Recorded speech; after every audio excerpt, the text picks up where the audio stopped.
Ah putain, c'est un truc de malade. Excuse-moi. Putain, j'ai réussi. Premier jour de cet itinéraire entre Cochin et Pondichéry. À peu près 600 km qui m'attend. Beaucoup de dénivelé. Aujourd'hui 90 km. Je vais essayer de quitter la ville de Cochin. Mais j'avoue que c'est impressionnant le monde. Pour le trafic dès le matin, c'est impressionnant. Mais bon, c'est Cochin. Il y a plusieurs millions d'habitants ici. Bon là je viens de quitter un peu plus Cochin. Déjà l'air est meilleur. En ville c'est fou comment tout sent la pollution. Ça fait maintenant 1 heure que je pédale. J'ai quitté la ville de Cochin. La vue est beaucoup plus agréable. Un peu plus calme, de verdure. Et ce qui est positif c'est que là il va y en avoir de la verdure. Ça va être vert pendant au moins une grosse semaine. Bon finalement ça monte un peu dès le début. Dans tous les cas sur 600 km ça va être que ça. Alors quelque chose qui est marrant en ce moment c'est les élections en Inde. Donc il y a plein de voitures qui expriment la propagande des partis politiques. Et c'est comme ça dans toutes les villes. Ah, ici ils sont amoureux du communisme. C'est impressionnant. Ouais, thanks. Bon là je reprends la route. Le soleil il est revenu, il est midi. Mais ils annoncent nuageux là. Donc parfois ça se couvre, parfois il y a du soleil. C'est vrai que ça change pas mal l'ambiance. Ça fait vachement plus climat tropical. Bon ça commence là. Je suis à 40 mètres d'altitude. Il faudra monter à 2600, 2400. Donc pendant 3 jours, ça va être que ça. Que de la montée. Pour l'avantage c'est que sur la route, il y a plein de... c'est la saison des ananas. Donc il y a plein de gens qui font des ananas frais. C'est impressionnant comment ça construit un peu de partout en Inde. Le pays se développe à une vitesse vraiment hallucinante. Il y a plein de gens qui ont des jeeps, des Audi, à exporter pour acheter une blinde. Mais là c'est mieux. Bon là, j'avoue que c'est le kiff. Parce qu'il y a plein de singes. Ils sont vraiment dans leur milieu naturel. Bon, malgré qu'elle est klaxonne, on va pas tout avoir, j'ai envie de dire. Mais regardez ça là. Incroyable.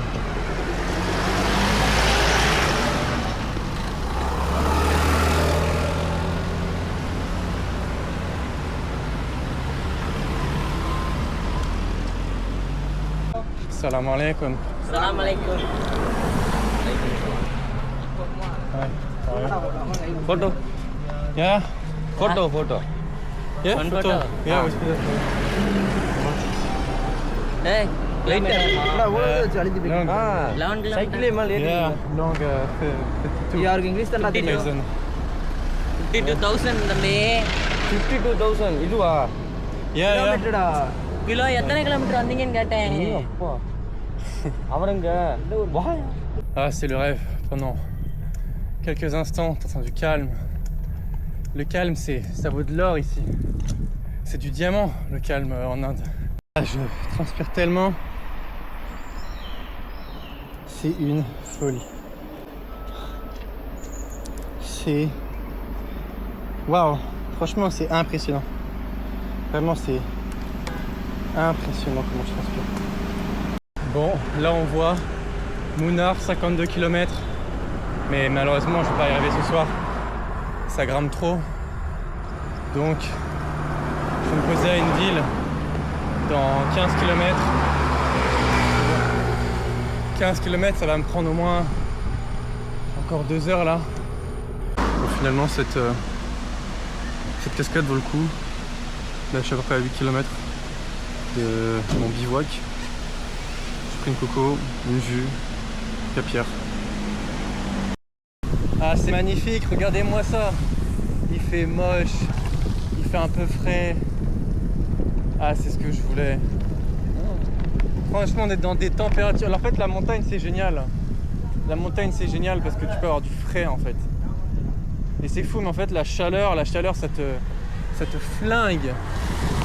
Alors que le froid, bah, ça te crispe un peu et ça te pousse à continuer.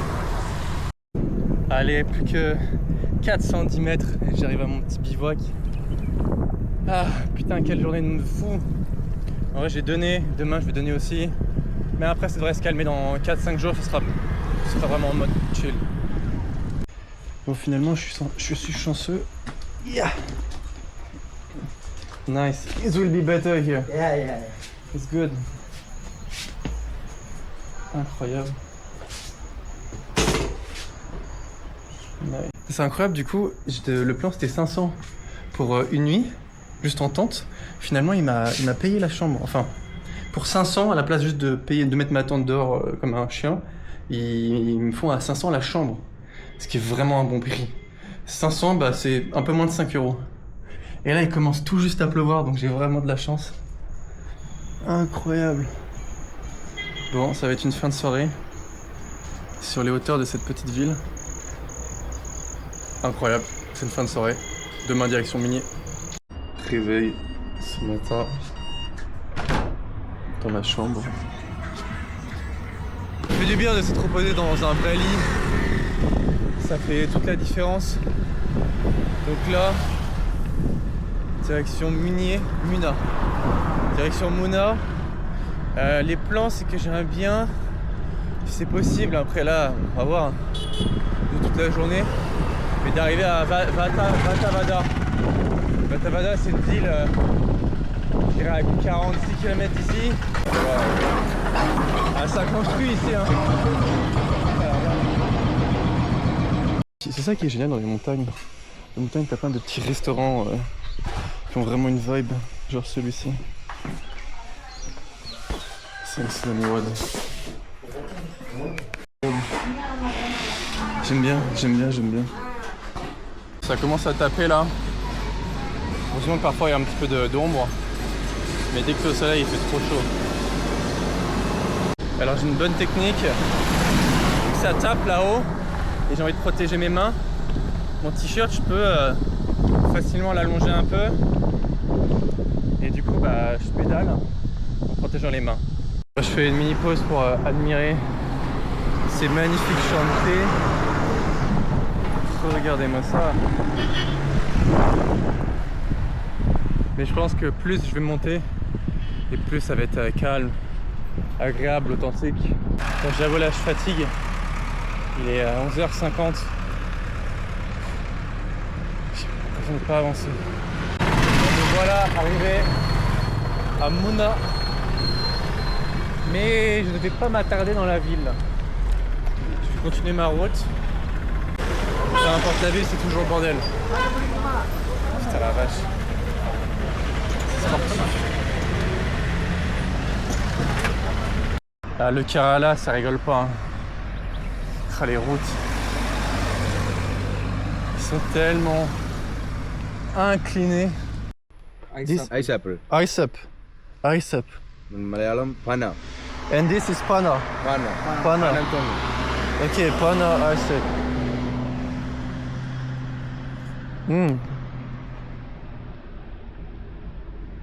It's sweet, but I have never tried this in my life. It's look like.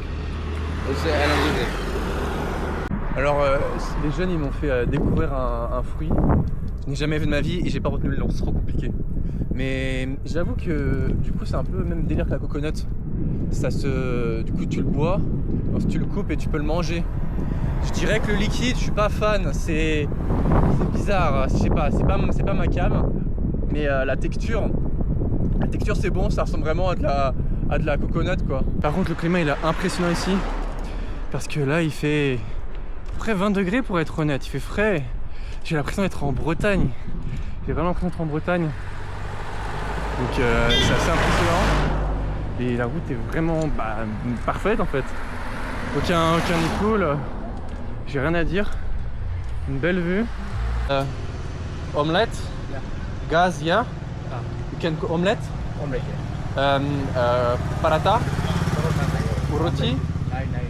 Roti? Chapati. Bread, no? Bread, no? Bread omelette. Bread, omelette. Okay, this. Onion. Omelette, yeah. Onion. Chili.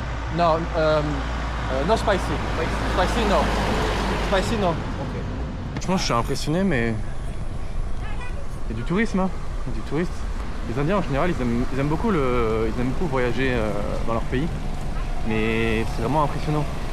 En général, vraiment croiser des Indiens, tu vois, dans le Kerala, et ils viennent genre du Rajasthan ou dans le Punjab, et tu rencontres des mecs du Maharashtra. J'ai vraiment l'habitude de beaucoup voyager en Inde. Incroyable, toi. Ils sont incroyables, ils sont... Oh, avec les bébés. Ah, c'est trop chaud. C'est trop chaud. Ça va? Moi, ça va bien. Vous êtes une belle team, hein, quand même.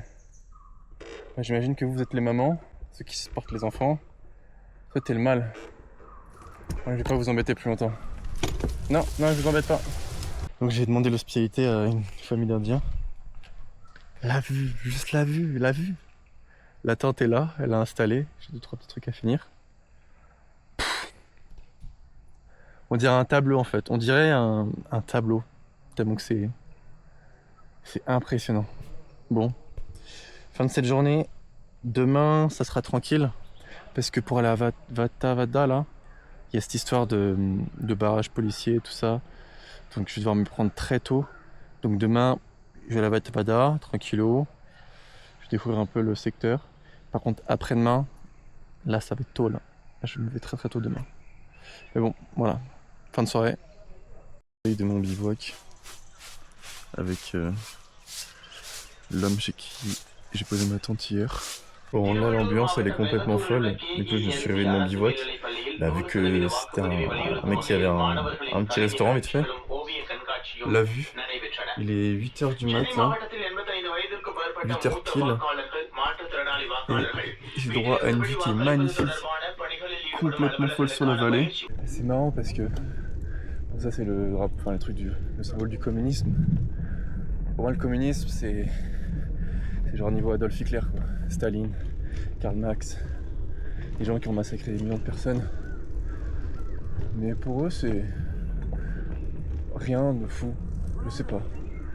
J'avoue que pour moi en France, le communisme, ça a été horrible, le carnage, des meurtres.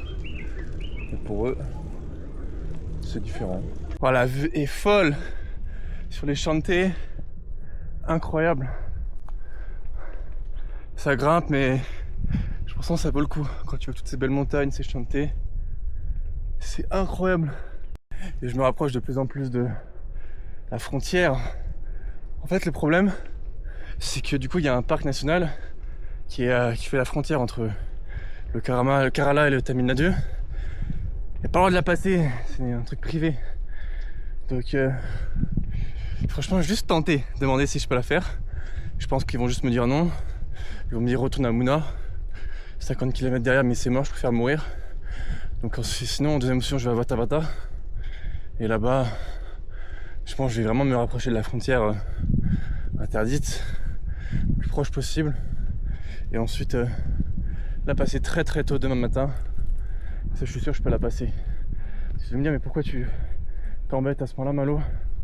En fait, en passant cette frontière, ça me permet de raccourcir 250 km. Donc, moi, je le prends.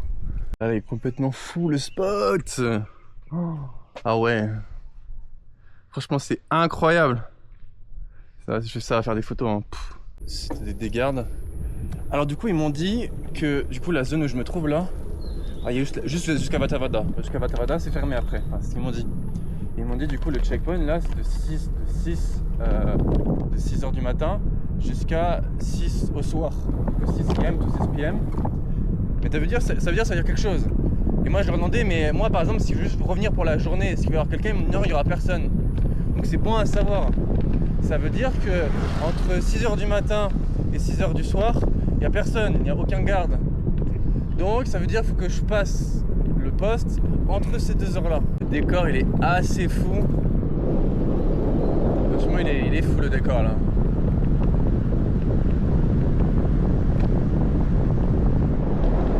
Talk to me about him because I don't know how is he. Just take up. Yeah, if you want, yeah, why not? Here it's my sponsor. I can't. Yeah, it's nice. Okay, okay. Is it communist? This India BJP question. This is big communist? Big communist. Kerala okay, communist good? Okay. His name? Kumar. Okay, communist good. No. BJP good. Oh.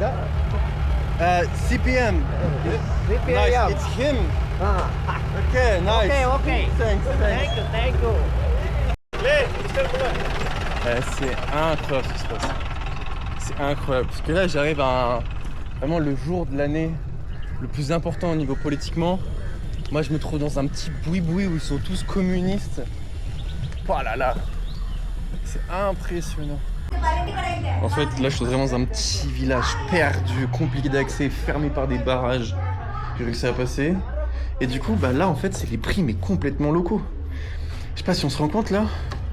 Le gros truc de chocolat fait ici, cacao fait ici, tout est torréfié, tout est fait ici. 1,40 €. C'est incroyable. C'est incroyable. Et là, c'est les vraiment à la source, là. Ça, c'est en France, ça coûterait une blinde. Ça coûterait une blinde de fou. Moi, je pense que je vais goûter ça, hein. Je sais pas, il y a plein de trucs dedans, là. Si je vais goûter ça. Et je vais tenter de passer la frontière du Tamu maintenant. Parce qu'en fait, ça me prendrait à peu près... La prochaine ville de l'autre côté, elle est à peu près à 12 km. Donc 2 heures, 3 heures, 3 heures grand max de trajet. Et... Voilà quoi. Je me dis, je me la tente maintenant. Dans le pire des cas, ils me refusent. Et bah, je tenterai demain matin à 4 h du mat. Au moins, j'aurais essayé. Bon, là, ça va être 2 heures de montée violente. Je réfléchis pas et j'y vais. Ça va être... J'ai une chance sûre de te passer. La vache. La pente, elle est tellement inclinée. Je peux m'allonger sur le vélo. Je sais, on se rend compte à quel point. Elle est infinie.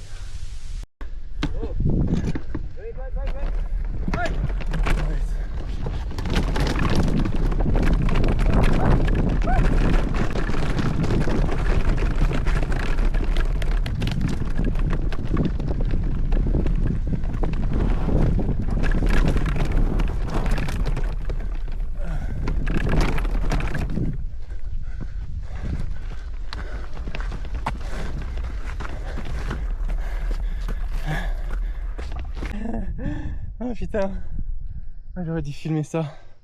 La scène était surréaliste. Du coup, la première vidéo, vous avez vu là, je sème les mecs. Puis là, je suis en mode putain, je suis KO. Puis là, 5 minutes après, putain, ils m'attrapent. Ils m'attrapent, ils sont armés et tout. Je me dis, je suis mort. Et là, je fais quoi? Je joue la case du mec qui entend rien, qui est sur... Je fais...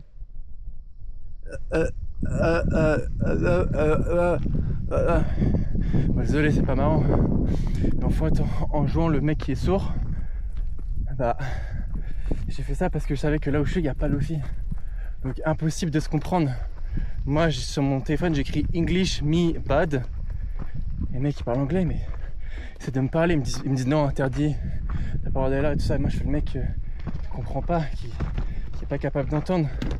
Et vu qu'il n'y a pas de wifi, on est en plein dans les montagnes, et bah ils peuvent pas traduire en français. Parfait. Donc on a juste on est resté comme ça. Les Indiens, je sais comment les amadoués. Faut juste pas parler. Faut rester calme. Je suis un boss. Je suis tellement intelligent. Je suis trop intelligent. C'est pas fini. Que Dieu me protège. Moi je suis un simple cycliste seul qui est ici pour faire du vélo, faire aucun bruit, profiter de la montagne. Il me faut une autorisation spéciale et tout est fermé. Par contre, c'est des connards de touristes, veulent jeter leur plastique de bouteilles, veulent mettre leur musique à fond, veulent dégommer les montagnes. Ah ça y a pas de souci. Parfois la logique je comprends pas. Ah là, je suis mieux là, j'ai pris une petite pause. Ça va mieux, j'ai stressé, je vais être honnête, ces 2 derniers jours j'ai beaucoup stressé parce que en fait bah, du coup le gars qui l'a fait, qui m'a filé toutes les infos, heureusement, je pense que sans lui je j'aurais jamais passé. Il m'a dit que du coup ce passage là, que lui les mecs l'avaient coursé et tout, qu'il avait réussi à s'échapper. Et il m'a dit honnêtement, parce que toi tu commences de la partie qui monte, il m'a dit mec, franchement je pense pas que tu vas réussir parce que tu vas être dans la grosse montée, ils vont te choper super facilement. Alors oui, il avait raison, ils ont réussi à me choper. Mais j'étais plus intelligent, ou plus bête, je sais pas.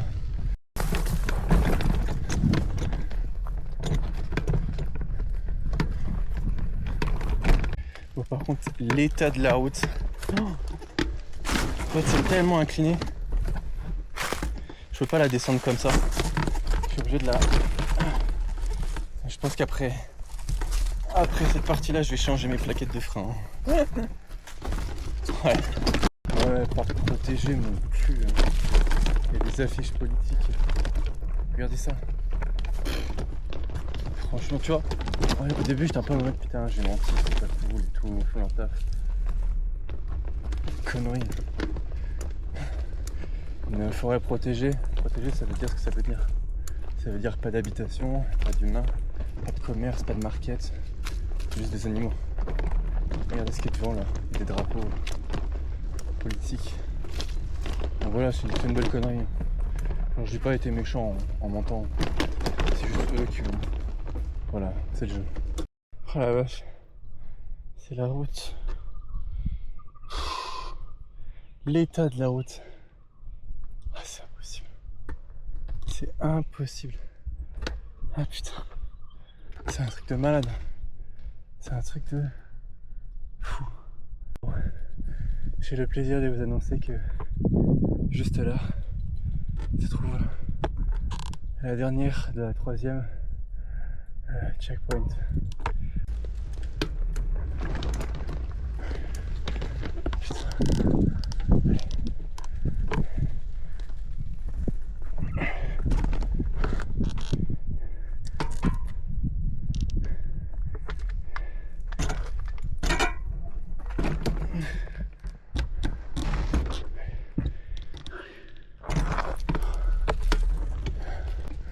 Putain. J'ai réussi. Ah, j'ai réussi. Ça mérite. Petite photo. Par contre, oui, ça descend. Il faut voir la gueule de la descente. Hein. Oh là là, elle est éclatée. Ah, j'ai hâte de retrouver le béton là. Le béton tout là. Alors là, ce qui vient de se passer, c'est complètement aléatoire. Parce que en fait je sors de cette petite route là que j'ai galéré. Là j'ai rencontré des blancs, enfin j'ai vu des blancs. Mais je dis what? Attends, c'est quoi ce truc là? Et je parle avec eux tout ça et ils ont un accent un peu compliqué, je comprends pas trop. Ils me disent ah, vous faites un peu Pondichéry. Mais je dis bah ah, vous parlez français? Non non. Je dis mais où vous êtes né? Ah, on est né à Pondichéry. Ah ok. Ok, du coup on discute vite fait. Puis il me dit attends, on va rejoindre un ami ce soir. On peut te demander si tu veux dormir chez lui. Mais je dis bah ouais, vas-y. Donc it's just my bag. Attends. Tu vois, je pense que c'est juste mon sac qui pose problème. Excuse-moi. What? Il y a un chien. Okay. Attends.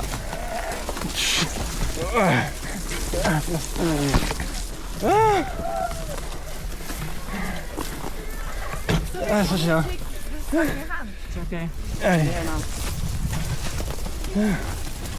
Fin de cette soirée, c'est incroyable du coup, j'ai rencontré des Indiens qui vivent ici, d'origine européenne, et puis ils m'ont donné l'hospitalité, donc j'ai pu foutre ma tente, il pleut un peu, c'est une fin de soirée, il me reste 450 km pour finir Pondichéry, je vais me poser, et c'est la fin de cette journée.